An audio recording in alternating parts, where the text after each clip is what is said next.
Hi friends, Kannada YouTube ಚಾನಲ್ಗೆ ಸ್ವಾಗತ. ನೀವು ನಮ್ಮ ಚಾನೆಲ್ ನ ಸಬ್ಸ್ಕ್ರೈಬ್ ಮಾಡಿಲ್ಲ ಅಂದ್ರೆ ಕೆಳಗಡೆ ಕಾಣುವ ರೆಡ್ ಕಲರ್ ಸಬ್ಸ್ಕ್ರೈಬ್ ಬಟನ್ ಅನ್ನು ಒತ್ತಿ.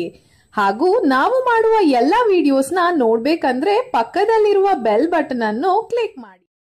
ನಮ್ಮ ದೇಶದ ಈ ಅಜ್ಜಿ ಮಾಡಿದ ಚಿಕ್ಕ ಎಡವಟ್ಟಿನಿಂದ ಆಸ್ಟ್ರೇಲಿಯಾದ ಏರ್ಪೋರ್ಟ್ ನಲ್ಲಿ ಕೆಲವು ನಿಮಿಷಗಳ ಕಾಲ ಅಲ್ಲೋಲ ಕಲ್ಲೋಲವೇ ಸೃಷ್ಟಿಯಾಗಿತ್ತು. ಅಂತ ಕೆಲಸ ಈ ಅಜ್ಜಿ ಏನ್ ಮಾಡಿದ್ರು ಅಂತ ತಿಳಿದ್ರೆ ನೀವು ಕೂಡ ನಗುವುದು ಖಚಿತ. ಇಲ್ಲಿ ಕಾಣುವ ಅಜ್ಜಿಯ ಹೆಸರು ವೆಂಕಟಲಕ್ಷ್ಮಿ ಅಂತ. ಇವರು ಮುಂಬೈನಲ್ಲಿ ವಾಸಿಸುತ್ತಾರೆ. ತನ್ನ ಮಗಳು ಆಸ್ಟ್ರೇಲಿಯಾದ ಬ್ರಿಸ್ಬೇನ್ ನಲ್ಲಿ ವಾಸಿಸುತ್ತಾರೆ.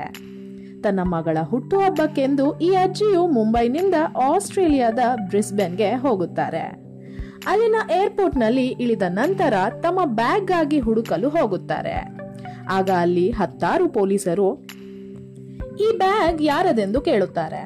ಅಜ್ಜಿ ನನ್ನದೇ ಎಂದು ಒಪ್ಪಿಕೊಳ್ಳುತ್ತಿದ್ದಂತೆ ಬಾಂಬೆಲ್ಲಿ, ಬೇಗ ಹೇಳಿ ಬಾಂಬೆಲ್ಲಿ ಎಂದು ಪೊಲೀಸರು ಕೇಳುತ್ತಾರೆ. ಇದಕ್ಕೆ ಕಾರಣವೇನೆಂದರೆ ಅಜ್ಜಿಯು ತನ್ನ ಬ್ಯಾಗ್ ಗುರುತು ಹಿಡಿಯಲು ಬ್ಯಾಗ್ ಮೇಲೆ ತಮ್ಮ ಹೆಸರು ಹಾಗೂ ಬಾಂಬ್ ಟು ಬ್ರಿಸ್ಬೇನ್ ಎಂದು ಬರೆದಿರುತ್ತಾರೆ.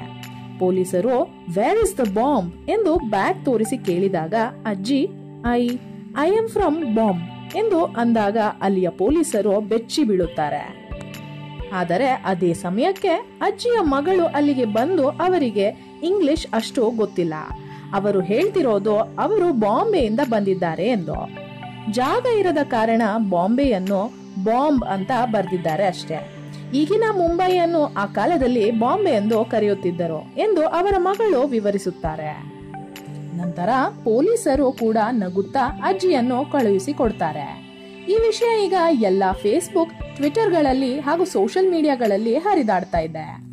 ಏನೇ ಆಗ್ಲಿ, ಅಜ್ಜಿ ಮಾಡಿದ ಕೆಲಸ ಬ್ರಿಸ್ಬೇನ್ ಏರ್ಪೋರ್ಟಿನ ಪೊಲೀಸರಿಗೆ ಕೆಲ ಹೊತ್ತು ಚಳಿ ಬಿಡಿಸಿದ್ದಂತೋ ನಿಜ.